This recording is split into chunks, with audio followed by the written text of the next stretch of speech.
सभी के जीवन में क्या उद्देश्य होना चाहिए अंतर्राष्ट्रीय बालिका दिवस का।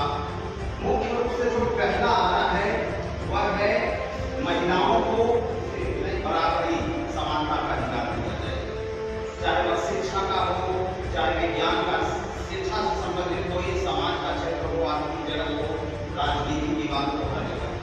लेकिन अगर वास्तविक तौर पर अगर हम जमीनी हकीकत देखें, आज भी महिलाओं की पूरी भूमिका को नहीं दिया गया है।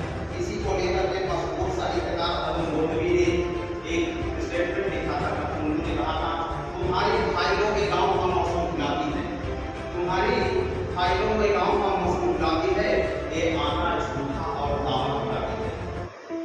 हम प्रत्येक वर्ष यूनाइटेड नेशंस ने पहली बार अंतर्राष्ट्रीय संस्था 2012 में अंतर्राष्ट्रीय बालिका दिवस की शुरुआत की, तो उन्होंने देखा हमारे समाज में मुख्य रूप से ज्यादातर पहला जो अगर डिमोलिश किया गया, नष्ट कर दिया गया और तमाम चीजें उन्हें पीछे रखा गया, वह था महिला सशक्तिकरण का क्षेत्र।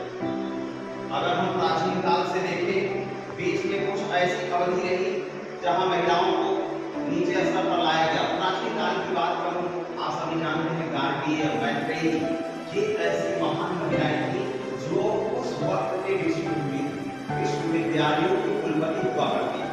यानी जैसे आज के समय में वर्तमान में विश्वविद्यालयों में एक कुलपति 40,000 विद्यार्थियों को देखता है, उस वक्त गार्गी और मैत्रेयी हमारे देश के प्राचीन भारत की कुलपति और कुलाधिपति हुआ करती थी।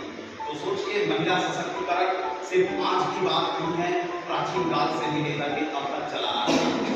महिलाओं के लिए जब भी शिक्षा की बात आती है, ये तो यूनाइटेड नेशंस आज 2012 में शुरू किया, उससे पहले भारत में 18वीं शताब्दी से लेकर के प्रयास रहा।